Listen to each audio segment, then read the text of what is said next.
Chers amis, chers Évry-Courcouronais, chers enfants du Conseil municipal des enfants, vous pouvez les applaudir. Il y a un moment qu'ils sont arrivés. Ils ont été particulièrement patients.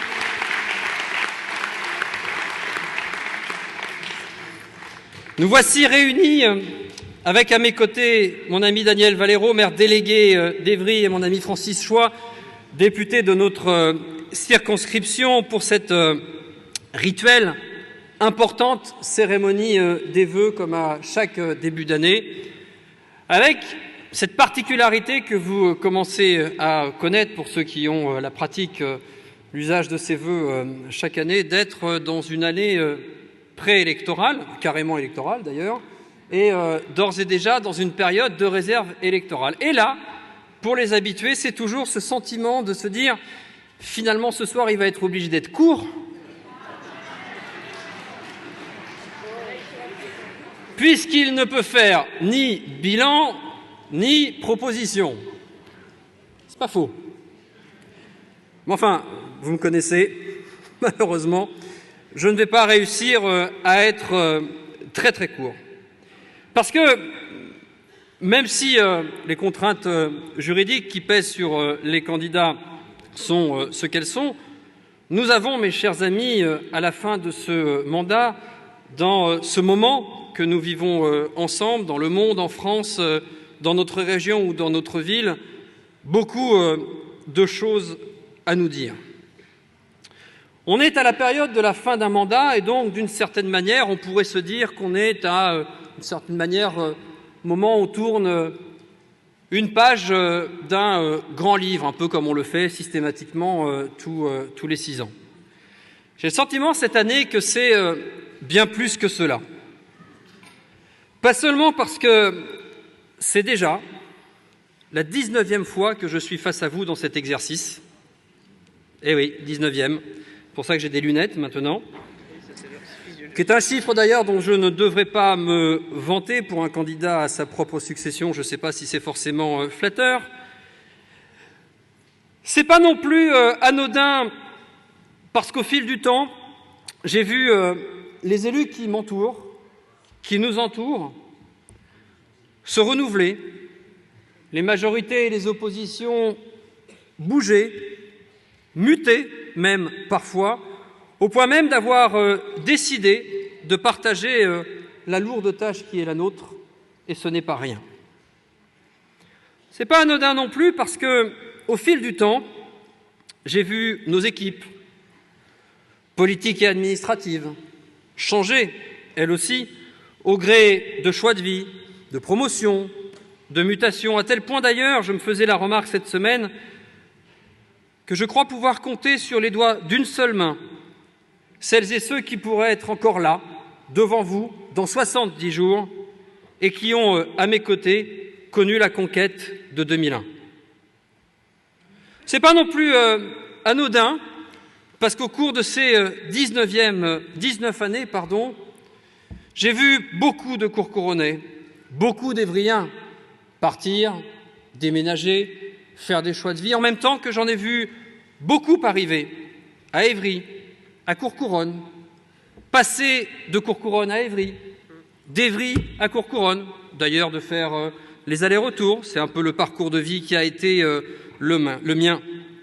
Ce n'est pas anodin non plus parce que, assez honnêtement, pas tellement le choix, nous avons collectivement aussi pris quelques années et, pour ma part, quelques rides autour des yeux. Il n'y a pas que toi. Hein. Ouais. Eh oui. Petit instant d'émotion. Si je vous dis tout cela, chers amis, c'est parce que ce qui importe le plus cette année, finalement, c'est la conscience collective qu'il doit être la nôtre que le monde a profondément changé. Rapidement, violemment, sans prémisse, même s'il y avait eu quelques alertes, mais irrémédiablement. Le monde n'est plus le même, nos vies ne sont plus les mêmes. Et par voie de conséquence, le mandat que nous exerçons, le service public que nous rendons lui-même, a beaucoup muté. J'aime bien rappeler, je l'avais déjà fait l'an passé, mais je me permets de le redire, que l'un de mes engagements de campagne les plus importants en 2001, ça paraît loin, c'était de répondre aux Courcouronnais dans les 15 jours par courrier. Ces mêmes Courcouronnais ou Évriens qui aujourd'hui m'écrivent quasiment jusqu'à 1 h du matin tous les jours sur Messenger et à qui je réponds en direct. Ça permet de se projeter et de comprendre combien ce monde a muté, combien il a été de plus en plus vite et combien, d'une certaine manière, au moment où on a le sentiment dans ce grand monde de se perdre, de connaître la solitude, l'égoïsme, on a connu la capacité les uns et les autres, finalement, de nous rapprocher, d'être connectés et interconnectés. Alors évidemment, aujourd'hui, je n'ai pas le droit de faire de bilan. Ça ne va pas m'empêcher de dresser quelques enjeux.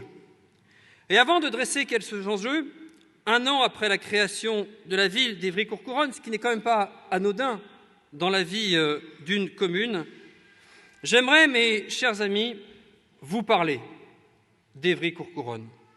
Faire, comme je le disais ce matin aux vœux institutionnels à la mairie, peut-être un exercice collectif de révision, parce qu'il est de coutume de considérer que des villes comme les nôtres, ces villes de grande banlieue, délaissées, loin de tout, pauvres, laissées aux étrangers, ces espèces de territoires sans aucun avenir, eh bien, il est temps de battre en brèche cette impression et de se souvenir collectivement de ce que nous sommes en réalité et à nouveau, tous, en conscience, être fiers de ce qu'est Évry-Courcouronnes. Évry-Courcouronnes, mes chers amis, c'est avant tout, et c'est une richesse incroyable, une connexion au monde. 1/3 des habitants de notre ville ont une histoire internationale. Par leur pays de naissance, par leur nationalité, les Évry-Courcouronnais sont connectés à très exactement 165 pays différents. 165 pays différents, et puisqu'on est dans le tour du monde, j'ai une petite pensée pour ma copine Julie, australienne d'origine, qui me disait tout à l'heure la tristesse qui est la sienne de voir une grande partie de son pays continent partir en fumée. Notre tissu associatif est d'ailleurs particulièrement représentatif de cette ouverture au monde, avec beaucoup d'habitants qui sont engagés dans des actions de solidarité et humanitaire, d'échanges culturels et mémoriels dans de nombreux pays. Nos établissements secondaires enseignent au total 6 langues étrangères à Évry-Courcouronnes et nos établissements du supérieur nouent des partenariats internationaux avec plus d'une 50aine de pays sur 5 continents. C'est Évry-Courcouronnes. Mais Évry-Courcouronnes, c'est aussi une petite France. Un territoire avec ses difficultés, un territoire qui, d'une certaine manière, sans doute lié d'ailleurs au point précédent, parce que nous avons une connexion au monde, que nous ne sommes peut-être pas confrontés à la peur de l'autre et à la peur du monde comme les autres territoires, moins confrontés que d'autres territoires de France sur la problématique, par exemple, des gilets jaunes. Mais pour autant, la question de la paupérisation rampante, la question de la difficulté de maintenir le lien social, la question de la peur de l'avenir en général sont aussi présents sur notre commune et des défis républicains se posent à nous comme ils se posent ailleurs. Le défi de la lutte contre le terrorisme et la radicalisation, évidemment, au moment où nous commémorons toutes et tous les 5 ans des attentats de Charlie Hebdo et de l'Hyper Cacher, alors même que déjà, l'année venant tout juste de commencer, nous comptons 2 attentats à visée terroriste. Ce mal qui veut fragmenter notre civilisation, nous devons l'affronter tous ensemble, sans dogme, avec force et avec unité. Et comme je le disais ce matin, j'attends avec l'équipe municipale beaucoup des annonces que va faire prochainement le président de la République pour de nouvelles mesures contre le communautarisme, fléau de notre société, et que ces mesures se traduiront en partie, ou traduiront plutôt en partie, ce que le président de la République aura eu l'occasion d'entendre de la part de vous-même, les habitants, et de nous, les élus locaux, à l'occasion du grand débat, dont je vous rappelle qu'il a fait une halte ici, à Évry-Courcouronnes. Deuxième fléau, contre lequel nous devons continuer de lutter avec force, la lutte contre les violences faites aux femmes. Je le disais ce matin, tous les soirs, avec Daniel, nous recevons le rapport de la police municipale. Tous les soirs. Il n'y a pas un de vos appels à la police municipale dont nous ne nous sommes pas personnellement informés. Il n'est quasiment pas un seul jour sans qu'il y ait à Ivry-Courcouronnes des violences intrafamiliales. Quasiment aucun jour. Et d'ailleurs, les chiffres qui sont têtus, violents, montrent qu'avec 149 victimes en 2019, c'est déjà presque une trentaine de victimes de plus qu'en 2018, un fléau donc qui continue de se répandre plutôt qu'il ne se restreint. L'arsenal juridique va être complété très prochainement puisque 2020 verra enfin l'entrée en vigueur de mesures telles que le bracelet anti-rapprochement. Nous l'attendons de pied ferme ici aussi.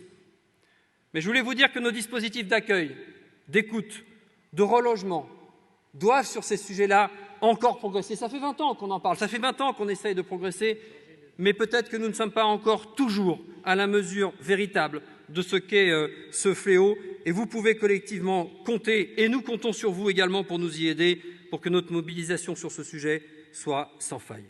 Et puis un troisième défi émergent, c'est celui de la lutte contre les discriminations et les nouveaux fléaux du numérique. Vous me diriez, discrimination, ça a toujours existé, certes, mais est-ce que ce terme n'est pas aujourd'hui un tout petit peu galvaudé? Est-ce que ces discriminations n'ont pas tendance ou à nous ramener dans le passé, ou à prendre des visages un tout petit peu différents? Si je prenais deux exemples, celui de l'insupportable homophobie dans nos quartiers, dans certaines de nos communautés, ou alors également de la commercialisation, de la marchandisation du corps de filles de plus en plus jeunes. Et j'insiste, marchandisation, parce que si nous continuons à appeler cela de la prostitution, alors nous n'affrontons pas le problème culturel implanté tel qu'il l'est aujourd'hui dans la culture numérique des nouvelles générations, ce qui nous envoie toutes et tous à un travail colossal à faire, à mener à bien ensemble, pour faire à la fois du numérique une force, mais surtout éviter qu'il ne soit une propagation, une dégradation très très forte de ce qui est le ferment de notre République, de notre nation, de ce qui fait des saints communs. Chers amis, Ivry-Courcouronnes, c'est aussi, il faut en être fier, une véritable polarité du Sud francilien. Avec ses 70 000 habitants, je ne sais pas si tout le monde en a bien conscience, nous sommes désormais la plus grande commune, décidément, de la Grande Couronne. Il n'y a pas de taille équivalente à la nôtre en Essonne, mais également en Seine-et-Marne ou dans les Yvelines. C'est pourquoi les enjeux qui sont les nôtres, d'attractivité, de repositionnement dans le développement régional, sont des problématiques d'attractivité économique, d'attractivité éducative, d'attractivité immobilière, de territoire de bien vivre ensemble. Et toutes ces réponses, nous ne pouvons les obtenir qu'à la condition d'être un territoire particulièrement connecté. Alors, je n'ai pas le droit de faire de bilan de la commune, pas plus que de l'agglomération.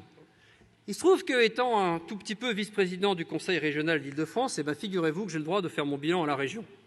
C'est un paradoxe de la réglementation, mais qu'il me soit permis sur ce sujet spécifique de la connexion au territoire, de vous dire combien notre territoire d'Ivry-Courcouronnes est en train de muter profondément, historiquement, dans des proportions parfois qu'on a du mal à imaginer tant on a pu être déçu parfois de grandes annonces, de grands projets qui n'arrivaient pas. J'aime à rappeler par exemple que l'État s'est engagé à une liaison ferrée rapide entre Massy et Évry, c'était en 1978.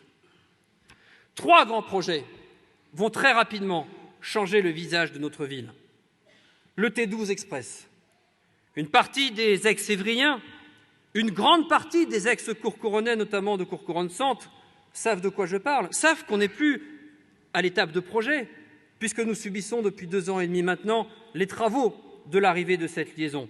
Mais au-delà de la gêne du quotidien, de travaux qui refont le rond-point du traité de Rome, qui nous embêtent un petit peu sur le long de l'écoute s'il pleut, c'est bien un changement d'image, un repositionnement géographique important de notre capitale départementale dans la région qui est à l'œuvre. Pour celles et ceux que l'on appelle les pionniers, qui sont ici depuis longtemps, depuis la création de la ville nouvelle dans les années 70, nous subissons, depuis 50 ans, à la fois la concurrence naissante d'une 4e couronne, celle des villes des cathédrales, qui peuvent aller à Paris en TGV en moins d'1 heure dans le cœur de ville, et puis la concurrence des villes de la zone dense, de Paris et de la petite couronne, c'est-à-dire ces villes qui ont une desserte en métro. Et nous, bon an mal an, depuis 50 ans, qu'il s'agisse de l'autoroute A6 ou qu'il s'agisse du RER D, chaque année, on perd un petit peu plus de temps pour aller vers la capitale, donc d'une certaine manière, on s'éloigne géographiquement de la capitale.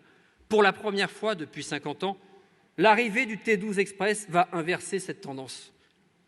On va se retrouver d'un seul coup à 38 minutes des TGV Est et Ouest, d'un pôle d'emploi important comme le nôtre à Massy-Palaiseau. Bref, on va se repositionner de manière particulièrement attractive dans la région. Un deuxième projet est en cours de réalisation et je salue mon ami Jean Caron, président de TIS. Ce réseau de bus où ici on râle quand un bus est en retard, mais que quasiment toutes les métropoles de France nous envient. Parce que vous ne le savez pas, évidemment, quand le bus est en retard, on râle. On s'intéresse beaucoup moins au bus qui est à l'heure. Mais nous avons le réseau de bus de France qui a la vitesse commerciale la plus rapide. Nous avons l'un des territoires de densité les mieux desservis de France. La vitesse commerciale d'un bus de TIS est de 18 km/h.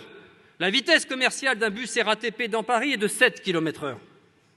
C'est-à-dire qu'à Paris, vous avez plutôt intérêt à marcher. Ici, vous pouvez encore prendre le bus. Eh bien, avec Jean Caron, avec la région, avec le département, nous allons transformer la ligne 402, qui est la plus grande ligne en densité, en longueur, en nombre d'usagers d'Île-de-France en dehors de la zone RATP, en TZN4, c'est-à-dire quasiment un tramway sur pneus électrique dans un véhicule de 24 mètres de long. Un bus articulé, ça fait 18 mètres de long pour que vous ayez les bons chiffres à l'esprit. C'est un changement d'image pour notre territoire.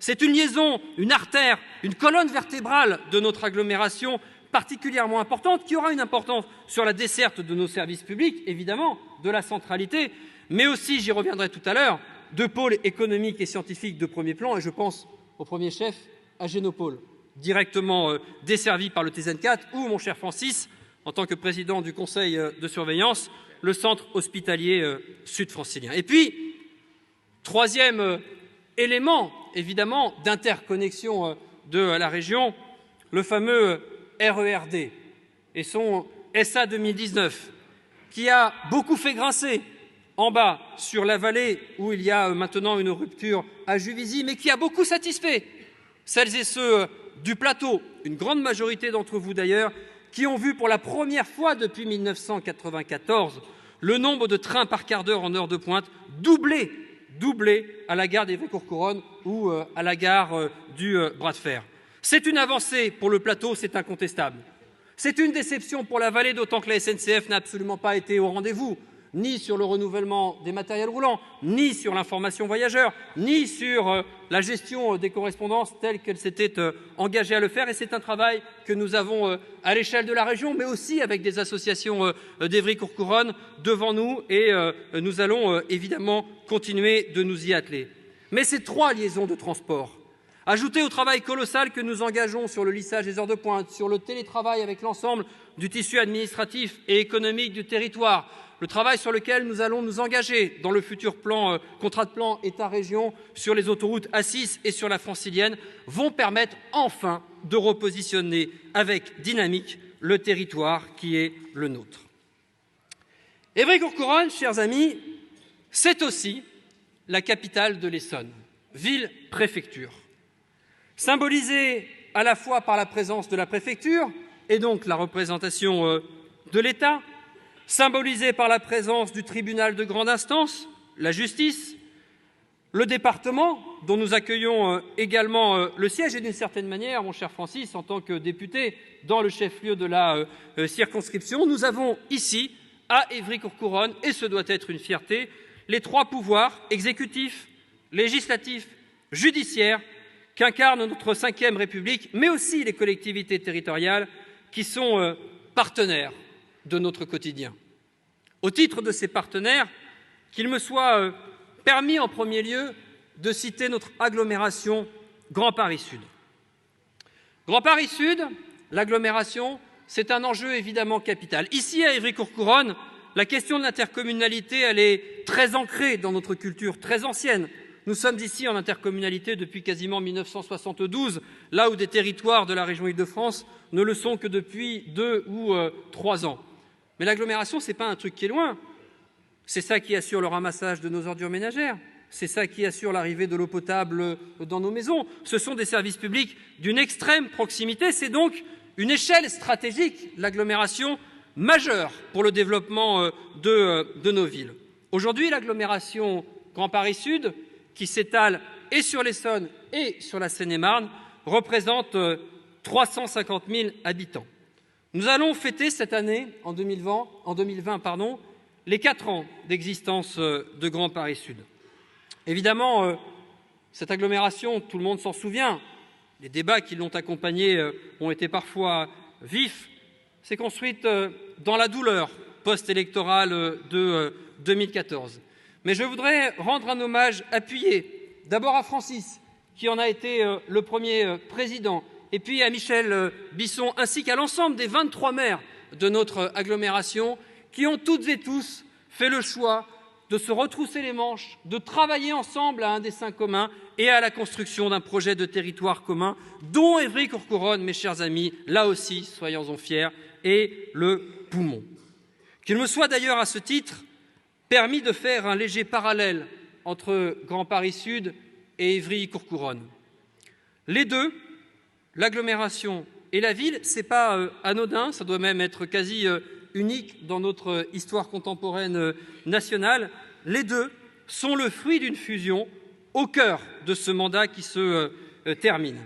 Et comme dans chaque fusion, c'est vrai à Évry-Courcouronnes, c'est vrai à Grand Paris Sud, s'en est suivi assez naturellement pour les élus, pour les administrations, pour la redéfinition des caps et des enjeux à porter ensemble. C'était une période que l'on pourrait qualifier de transitoire. Au lendemain des élections municipales, il faudra considérer que cette période transitoire est terminée. Il faudra avoir la capacité à bien mesurer, j'en redirai un mot dans un instant, les enjeux qui sont les nôtres. Ici, en matière d'attractivité, nos enjeux à nous, par rapport à la région Île-de-France et nos enjeux à nous dans le territoire national. Et ça nécessitera sans doute de revoir ensemble notre fonctionnement, nos process de gouvernance, les objectifs et les priorités qui devront être les nôtres. Avec Michel Bisson, nous nous y préparons évidemment. Évry-Courcouronnes, c'est aussi une capitale cultuelle. Une cathédrale et 4 églises pour les fidèles catholiques. 7 autres églises, dont 5 évangéliques pour les chrétiens. 2 temples protestants affiliés à la Fédération protestante de France. Une grande mosquée qui bénéficie actuellement de magnifiques travaux d'embellissement. Une pagode, la plus grande d'Europe, mes chers amis, au Parc aux Lièvres pour les fidèles bouddhistes. Et une synagogue, enfin, pour les fidèles juifs. Je voudrais, mes chers amis, après les mots que j'ai évoqués tout à l'heure sur les questions de laïcité, de vivre ensemble, remercier du fond du cœur les représentants de chacun de ces cultes pour l'exemplarité qui est la nôtre sur ce territoire depuis la création de la vie nouvelle, car cet œcuménisme religieux a été porté dans les gènes mêmes de la création de la ville nouvelle. C'est cela, pour nous, la laïcité, mes chers amis. Et ici, à Évry-Courcouronnes, j'utilise cette formule à dessein, nous croyons en la laïcité. Évry-Courcouronnes, c'est aussi une capitale culturelle. 3 théâtres. 2 théâtres sur la place de l'Agora, la scène nationale, que vous connaissez évidemment tous, celles et ceux qui ont connu l'Hexagone il y a une trentaine d'années, celles et ceux qui ont connu le studio à l'étage. Le théâtre du Coin des Mondes, au Chantier du Coq. 2 salles de spectacle et de concerts de premier rang. Évidemment, les arènes de l'Agora, étendard de la ville nouvelle au cœur des années 70, en cours de rénovation. La Halle du Rock et ses 4 salles de répétition et son studio d'enregistrement, dont on vient de fêter déjà les 30 ans, mais aussi 2 conservatoires, 4 médiathèques, le pôle culturel de la ferme du Bois-Briard, le château de Grandbourg, avec notamment son service des arts plastiques de l'agglomération. Évry-Courcouronnes, c'est également une capitale patrimoniale. Grâce à la ténacité de notre ami Jacques Longuet, il est où, Jacques? Il est là. Jacques, genre chaussettes rouges, facile à repérer. Nous avons obtenu de l'État, il y a quelques semaines, la plus belle des reconnaissances. Et on la doit évidemment, notamment, à nos aînés, aux concepteurs de la ville nouvelle. La labellisation architecture contemporaine remarquable dans 16 ensembles immobiliers de la ville. Citons pêle-mêle des lieux de culte que j'évoquais tout à l'heure, la cathédrale, la grande mosquée, mais également l'hôtel de ville, la chambre de commerce et d'industrie, sans oublier bien sûr à quelques mètres d'ici la superbe sculpture de la Dame du Lac. Soyons fiers, mes chers amis, aussi du patrimoine urbain qui est le nôtre. Certes, c'est un patrimoine urbain moderne, contemporain, récent, mais soyons-en fiers. Évry-Courcouronnes, c'est peut-être moins su, c'est aussi et surtout une capitale éducative. Nous comptons ici, à Évry-Courcouronnes, je l'ai dit tout à l'heure, 70 000 habitants. Mais nous comptons également chaque jour 35 000 apprenants sur cette ville. Des Évry-Courcouronnais, évidemment, mais également des habitants venant de l'extérieur qui viennent apprendre ici sur notre territoire. Pardon pour les chiffres, mais ils sont importants. 10 lieux d'accueil de la petite enfance, 32 écoles ou groupes scolaires, 7 collèges, 5 lycées. La présence d'ailleurs, encore, mon cher Francis, hier, de 2 secrétaires d'État pour venir saluer nos politiques publiques en matière de petite enfance. Sans oublier le rôle essentiel d'animation, d'amortisseur social, de lieu de vie intergénérationnel et de parentalité dans chacun des 10 équipements de quartier, dont 9 centres sociaux qui animent la vie de la ville. Mais Courcouronnes est aussi une ville éducative par sa faculté des métiers, dont nous fêterons bientôt les 15 ans et qui accueille 2000 apprentis. Plus de 90% de ces apprentis sortent avec un emploi à l'issue de leur formation. 3 grandes écoles de renommée internationale, l'ENSIE, TSP, IMT Business School, sans oublier bien sûr le cluster C19 dont nous sommes évidemment très fiers. Et enfin, ça c'est peut-être un petit peu plus connu, notre université d'Évry-Val d'Essonne et ses 12 000 étudiants qui, depuis le 1er janvier, est officiellement membre associé de l'université Paris-Saclay. Évry-Courcouronnes, c'est aussi une capitale économique.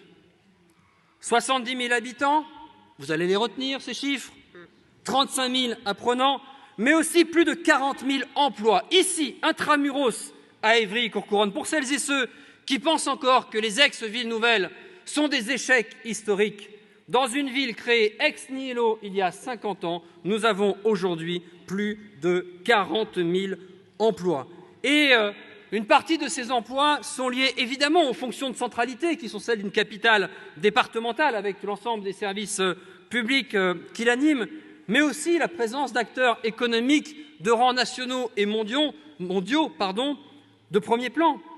Le groupe Accor, Ariane Espace, Carrefour France, MAN France, la division moteur du groupe Safran et bien sûr, parce que qu'on le veuille ou non, et même si on attend de sa part qu'il se renouvelle, qu'il se régénère, le centre commercial Évry 2 qui est, à l'échelle du département de l'Essonne, encore aujourd'hui un véritable poumon économique, même si, je vous le concède, quand on s'y balade parfois avec ses façades fermées, on se dit qu'on a du mal à faire un pari d'avenir. Je veux vous dire de ce point de vue-là combien je suis, pour ma part, optimiste sur les mutations qui ont cours dans ce centre commercial, sur des lieux de vie, bientôt de centres médicaux de santé, sur la rénovation des cinémas, enfin, sur l'accueil de nouvelles enseignes, sur la réalisation du Spot, un site de restaurant. Si je dis tout cela, c'est parce qu'il ne s'agit pas d'un bilan communal, mais bien d'une action privée. Je préfère le dire à celles et ceux qui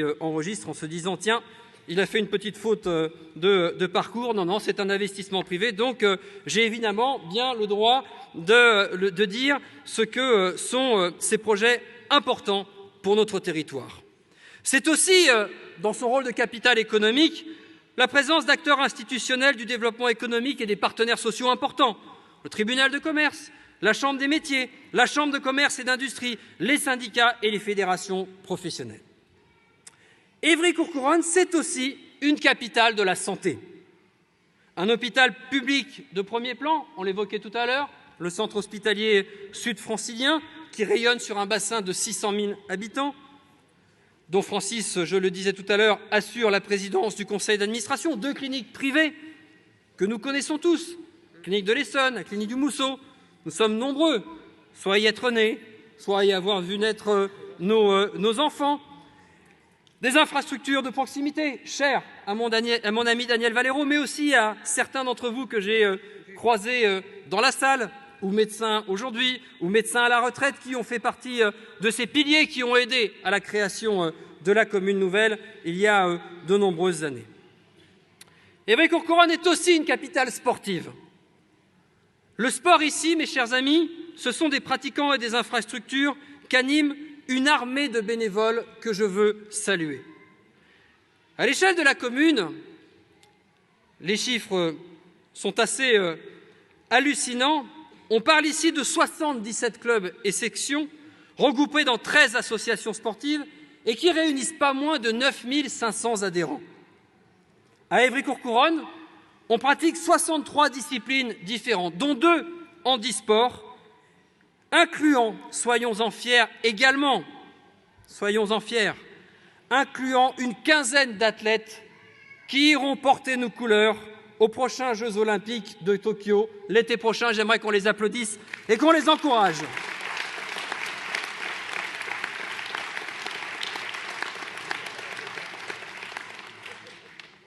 On estime, à une époque où on pratique de plus en plus le sport en dehors des associations sportives, à plus de 30 000 le nombre de personnes qui pratiquent du sport dans notre ville d'Évry-Courcouronnes, dans l'un de nos 60 espaces de pratique, 16 terrains de proximité, 11 gymnases, 7 complexes sportifs, 2 complexes de tennis, 2 piscines, 1 base nautique, 1 base d'aviron et 1 patinoire. Avec l'agglomération et le département, puisque nous ne souhaitons pas en rester là, nous sommes pleinement conscients du potentiel sportif de ce territoire jeune et ambitieux, et c'est tout le sens du projet de cluster sport qui est porté par notre agglomération. Enfin, mes chers amis, Évry-Courcouronnes est une capitale scientifique. Le Génopole, parlons un instant du Génopole, connu dans le monde entier, connu dans la région Île-de-France, et dont on s'est rendu compte avec Francis et Daniel lors des dizaines et dizaines de réunions de concertation dans le cadre de la création de la commune nouvelle, qu'il était finalement méconnu avant tout des Évry-Courcouronnais. Le Génopole, mes chers amis, est ici. C'est quoi le Génopole ? 96 entreprises de biotechnologie parmi les meilleures du monde. 16 laboratoires académiques de recherche, ici, à Évry-Courcouronnes. 29 plateformes technologiques de pointe mutualisées. 115 000 m² de parc immobilier. 759 millions de fonds levés par les entreprises de Génopole. 2413 emplois directs et 7 sociétés cotées. Évry-Courcouronnes, c'est aussi une capitale scientifique par l'implantation, l'ancrage, bien plus ancien d'ailleurs que celui du Génopole, de l'AFM Téléthon. Qui se souvient ici que le Téléthon, auquel on participe toutes et tous début décembre, ou que l'on regarde à la télé, ou pour lequel on fait un acte de générosité, le Téléthon est né ici, à Évry-Courcouronnes, à Évry même d'ailleurs, pour rendre à César ce qui appartient à César ou à Jules, c'est le même. Rappelons-nous que les premières émissions du Téléthon que l'on regardait à la télé étaient tournées aux arènes de l'Agora d'Évry. Et d'ailleurs, d'une certaine manière, pour boucler la boucle, alors même que les arènes sont en train de renaître, que l'architecte, célèbre architecte Daniel Vanish, est en train de lui donner une nouvelle jeunesse, une nouvelle modernité, tout en gardant son cachet, son aspect esthétique, architectural et urbain. Gageons qu'à l'occasion des 35 ans du Téléthon, nous pourrons réussir à faire revenir cette émission de solidarité nationale si importante chez nous, à Évry-Courcouronnes.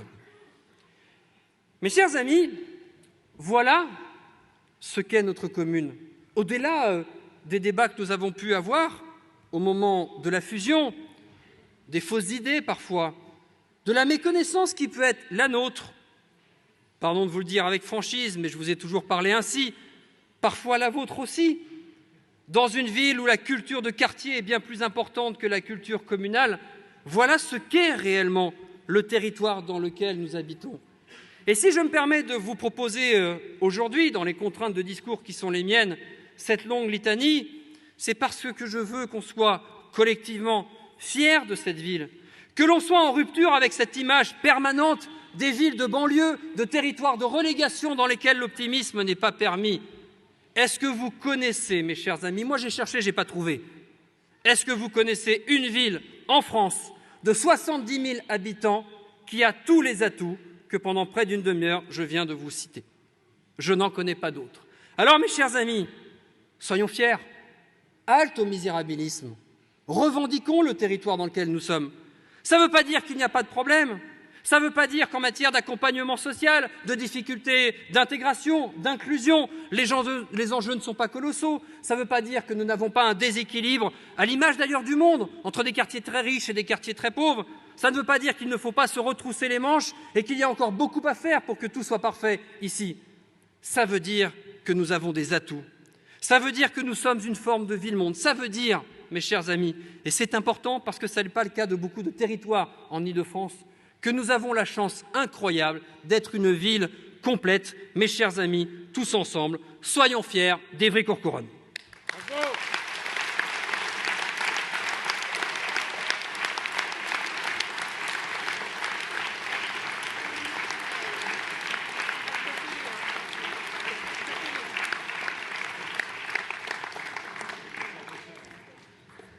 Permettez-moi maintenant, mes chers amis, avec... Qu'est-ce qui se passe? C'est Francis qui fait de l'animation. C'est Francis qui fait l'animation. À la fin, Francis Choix chante une chanson. Ah, il chante pas mal, hein. Il chante bien. Hein. Vous marrez pas, il chante très bien. Il chante très très bien. On peut faire un duo avec Pierre Mas d'ailleurs. Oui. Voilà. Hein? Ce serait pas mal.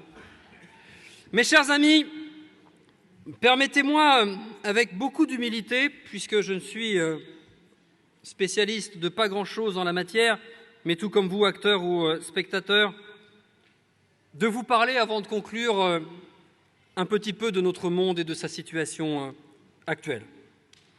Il y a très exactement une semaine, nous commémorions, pas suffisamment d'ailleurs à mon sens, les 60 ans de la disparition d'un être à part, inclassable, nous ayant légué la profondeur de ses questionnements sur l'absurdité de l'homme. Albert Camus. C'est ainsi que dans le mythe de Sisyphe, il nous écrivait que pour un esprit absurde, la raison est vaine et il n'y a rien au-delà de la raison. Face au défi majeur de la transition écologique et sociale de notre planète, sommes-nous, ici dans cette salle, mais aussi en dehors, finalement prêts à entendre la voix de la raison? Je le disais tout à l'heure, en évoquant ma copine July, inlassablement depuis 40 ans, celles et ceux que l'on a raillés, parfois injustement, parfois avec un brin de caricature, sous le vocable d'écolo, mais aussi la communauté internationale des scientifiques. Ils nous répètent, preuve à l'appui, depuis 40 ans, que nous allons droit dans le mur, que nous allons vers ce que l'on qualifie maintenant, sans bien savoir ce que cela représente, vers un effondrement. De l'Amazonie à l'Australie, en passant par l'Afrique centrale, les forêts brûlent sous l'effet du réchauffement climatique. Pas que, bien sûr, mais quand même, sous l'effet du réchauffement climatique, bouleversant ainsi les écosystèmes du monde animal et des populations concernées. Des écosystèmes qui brûlent, des océans qui se réchauffent et dont le niveau monte, des phénomènes météorologiques de plus en plus violents. Laissez-moi vous indiquer encore quelques chiffres tout aussi éclairants qu'inquiétants. En 1950, nous étions sur Terre, enfin nous, moi pas encore. Alors ça, oui. Et moi, oui. Ah oui. Nous étions 2,6 milliards d'êtres humains. 1950. En 1987, nous étions le double. Bon, là, on était déjà plus nés quand même. 5 milliards. Là, on était quasiment tous nés. Voilà. En 1999, 12 ans plus tard, à la fin du XXe siècle, nous étions déjà 1 milliard supplémentaire. Aujourd'hui, en 2020, les estimations se portent à 7,7 milliards. Soit, mes chers amis, pour prendre conscience de la réalité, du défi qui est face à nous, un triplement de la population mondiale en l'espace de 70 ans, quand le précédent triplement de la population mondiale a nécessité 1500 ans. Sans tomber dans la collapsologie et considérant qu'il n'y a pas de planète B, comme dans les films d'anticipation où on monte tous dans un vaisseau spatial et on va voir ailleurs si l'herbe est plus verte, que nous faut-il de plus pour réagir? Quelle ville, quelle région, quel pays, quel continent allons-nous léguer à nos enfants et nos petits-enfants? Sans vouloir dramatiser à l'extrême, notre défi n'est rien d'autre que la préservation de notre espèce. On parle environnement, évidemment, c'est nécessaire, mais pas suffisant. Si on parlait également surproduction, dans un monde, pardon de la provocation, mais où l'on meurt davantage aujourd'hui d'obésité que de famine. Si on évoquait le mal-vivre, le mal-être, dans un monde où l'on meurt plus souvent de suicide que de la guerre et du terrorisme réunis. Si on se souvenait que dans nos quartiers populaires, ici, à Évry-Courcouronnes comme ailleurs, nous avons 3 ans d'espérance de vie que dans les quartiers voisins, qui ne sont pas des quartiers populaires. La liste de ces questions dérangeantes pourrait être longue, provocatrice à l'envi, et pourrait même nous paraître un petit peu lointaine. Pourtant, mes chers amis, d'une manière ou d'une autre, du journal de 20 heures, que l'on peut regarder confortablement installé dans son canapé, à nos permanences d'élus, toutes les semaines, confrontés à la réalité sociale de ce qu'est notre pays d'aujourd'hui, c'est bien cette révolution sociétale, parfois incompréhensible, qui nous percute, tous. Alors, pardon de le dire, à l'aune d'échéances électorales éminemment importantes, mais partant de ce constat, toute forme de clivage politique, de clivage culturel, de clivage générationnel doit aujourd'hui être obsolète. À notre échelle locale, où tant a été fait, et croyez-moi, c'est douloureux pour moi ce soir de devoir me taire. Il vous faudra aller plus loin pour prendre part à ce défi global. Vous l'aurez compris, nous considérons que l'élection municipale, ici à Évry-Courcouronnes, mais sur l'ensemble du territoire national, va devoir être un marqueur très très fort de sursaut collectif. Les transitions écologiques et sociales, la transition numérique, la transition digitale, ces révolutions qui nous percutent et qui ont trop souvent été que des débats, des bribes de débats, des morceaux de débats sur des élections nationales, ces débats-là doivent s'inviter absolument dans le débat local. Est-ce que nous devons collectivement attendre que les grands de ce monde, que les dirigeants de ce monde prennent la mesure des enjeux, prennent la mesure des changements à opérer? Si je me fie, Julie, au Premier ministre australien qui faisait le tour des incendies en Australie en disant que le climat n'avait rien à voir avec tout cela, je me dis que finalement, nous ne sommes pas encore arrivés tout au fond du trou et que le sursaut doit être général et évidemment urgent. Alors, mes chers amis, à l'aune de l'élection municipale, je veux nous inviter collectivement. C'est valable pour le candidat que je suis, c'est valable pour les candidats qui sont en lice et que je veux remercier pour leur engagement. C'est valable évidemment pour tous les colistiers de toutes les listes qui se présenteront. On peut les applaudir collectivement parce que c'est un engagement difficile.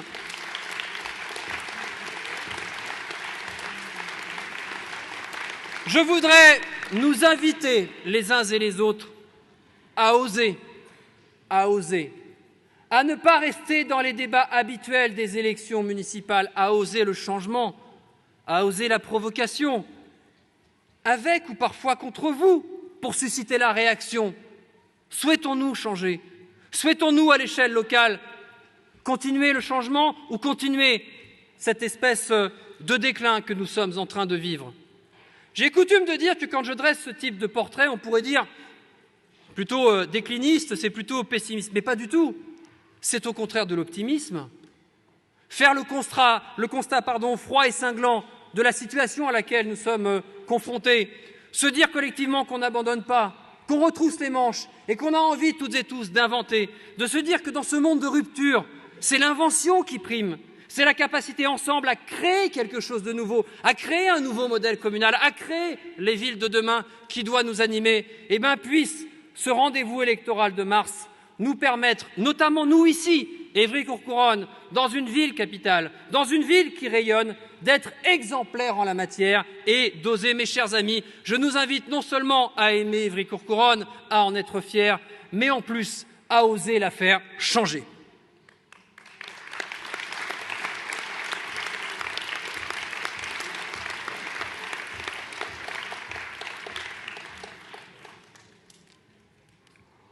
Au moment où je vais conclure ce discours, où je ne pouvais rien dire et où j'ai dit beaucoup de choses, je voudrais évidemment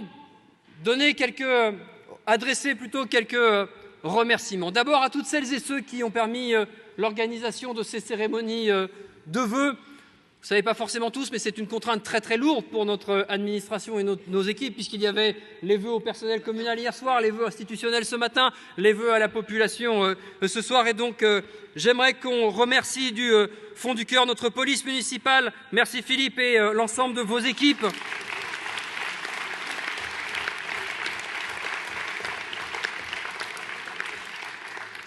Le service communication qui a préparé l'ensemble de la décoration avec le service protocole et les relations extérieures. Merci Morgane, merci Brigitte, merci à vos équipes également. Les espaces verts, la logistique, Yann, Thierry et l'ensemble des sonorisateurs, les lumières, le groupe qui nous animait tout à l'heure. Merci à vous pour cette ambiance.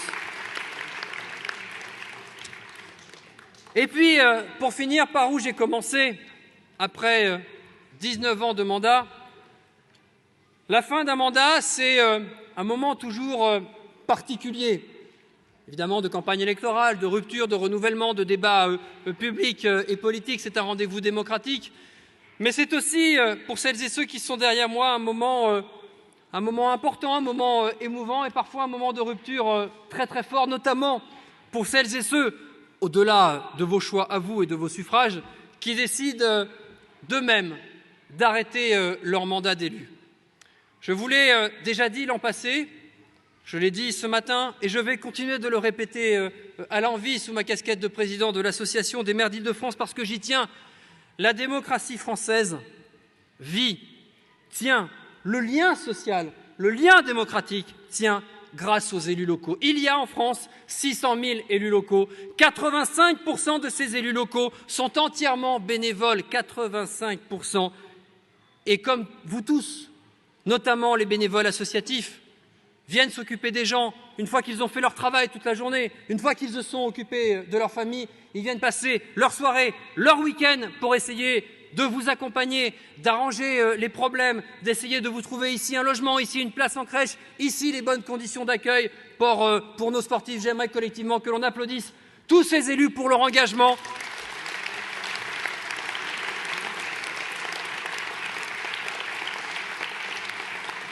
Dans un pays qui a trop pris l'habitude de continuer à aimer la politique, mais ne plus aimer du tout ces hommes politiques, il est bon d'oser rappeler qu'on a besoin de celles et ceux qui s'engagent pour les autres. Et au moment où justement ce mandat va se terminer, je voudrais rendre un hommage spécifique à quelques-uns de ces élus qui ont marqué l'histoire du territoire d'Évry, de Courcouronnes, d'Évry-Courcouronnes, depuis finalement pas mal d'années. Je vais donc les citer et j'aimerais, en fonction bien sûr des liens parfois affectifs, parfois politiques, que vous avez pu créer avec eux, mais aussi de confiance pour encourager et leur engagement qui se termine et l'engagement de celles et ceux qui sont dans la salle et qui vont se présenter à vos suffrages en mars, de les applaudir comme ils le méritent. François-Joseph Roux, arrivé, élu depuis 1989, que vous pouvez applaudir.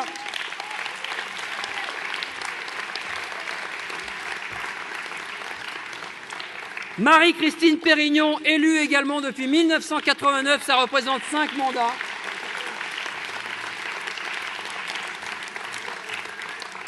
Édith Morin, génération 89 également, vous pouvez l'applaudir.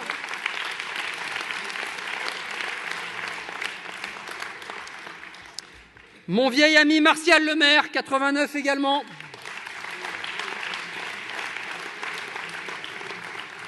L'immuable Diego Diaz, où il est Diego? Il est là, on peut applaudir Diego également. Belle brochette de la génération 89. Pour la génération 95, il y en a encore également. Joseph Nouvelon, que l'on peut applaudir, s'il vous plaît.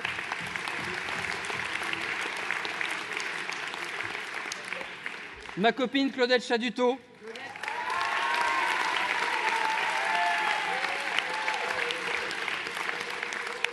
Le grand, le très grand Maurice Bensoussan, il est où, Maurice?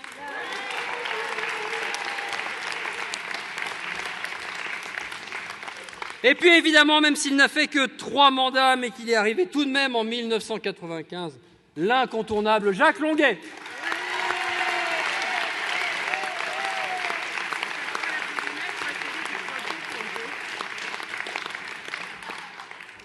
Mes chers amis, en renouvelant à nouveau mes excuses de ne pouvoir vous citer les uns et les autres, citer les actions qui ont été les vôtres et les nôtres collectives sur ce territoire tout au long de l'année, tout au long de ces années, je voudrais conclure cette cérémonie de vœux d'abord en remerciant toutes celles et ceux qui s'engagent à titre général pour la commune, les bénévoles, les enseignants, les commerçants, celles et ceux qui viennent créer de la dynamique économique sur notre territoire, bref, toutes celles et ceux qui croient en notre territoire, les Ivry-Courcouronais qui l'habitent, mais aussi tous les Essonniens qui viennent la faire vivre chaque jour, parce que c'est aussi cela, être une ville capitale, c'est la ville de ses habitants, mais c'est aussi celles et ceux qui viennent vivre, se nourrir et travailler dans notre ville chaque année. J'aimerais qu'on applaudisse aussi nos forces de l'ordre, nos services de secours qui sont toujours à nos côtés et qui le méritent.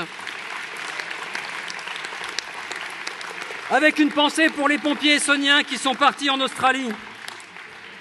J'aimerais qu'on applaudisse mon cher Yann Bergot et Yann Pétureau, ils sont dans la salle, directeurs généraux de la mairie, l'ensemble de nos 1600 agents de la collectivité qui vous rendent le service public tous les jours. J'aimerais évidemment avoir une pensée sincère du fond du cœur pour l'ensemble de mes équipes, derrière Alain Casdevant, derrière Grégory Faure, de mon cabinet, qui méritent vraiment, vraiment vos applaudissements. Je ne sais pas où ils sont. Mais quel que soit l'avenir, nous aurons les uns et les autres, celles et ceux qui sont derrière moi, les équipes que je viens de citer, vécu bien sûr une aventure politique, mais surtout avant tout une aventure humaine incroyable.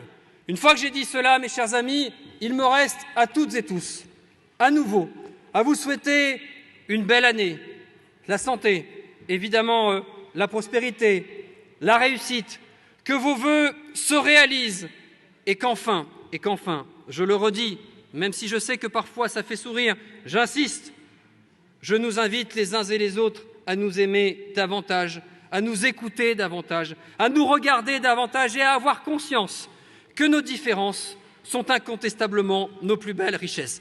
Merci à tous.